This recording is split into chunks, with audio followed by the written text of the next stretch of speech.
Okay. Happy birthday to you. Happy birthday to you. Happy birthday, dear Tito Mek. Happy birthday to you. Happy birthday, Tito Mek. Just watch us, Tito Mek, okay? Guide us. Guide your nephews and nieces. Okay, Kuya Dison ay, dito Tito Mimik ay, and then Atan ay, the Bonsoy, and then si Kuya, their big boy na, Tito Mimik, di ba?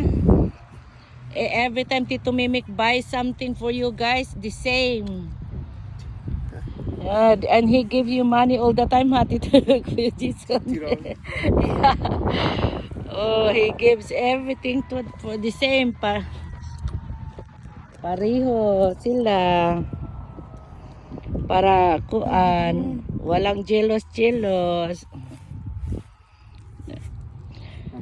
Okay, you guys talk to Tito Mimik. Tito Mimik, pasensya na.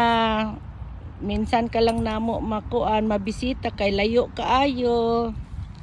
Og busy kay mi sa trabaho. Remember the first time I got drunk with Edward? We were out right there on Roscoe. It was like the first time I ever got drunk. And we saw him from across the Yan, nakita ra jud nako. Ko mo anha ko bi kay nay cook. Baka si Tito Mimik mahilig og cook, gibilin lang.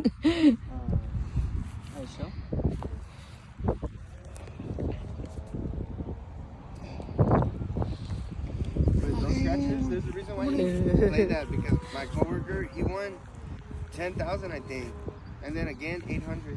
For the anak scratch? Oh, keep buying like But you have to once buy in the a while. $20 scratchers. Oh no. Yeah, Yeah, that's too much. That's how you get the big return. That's one that I did remember. I think he had his own, I think, but yeah, it's pretty much the same thing. You buy like the $20 scratchers, $50 scratchers, and a lot of times like you'll get a return. Or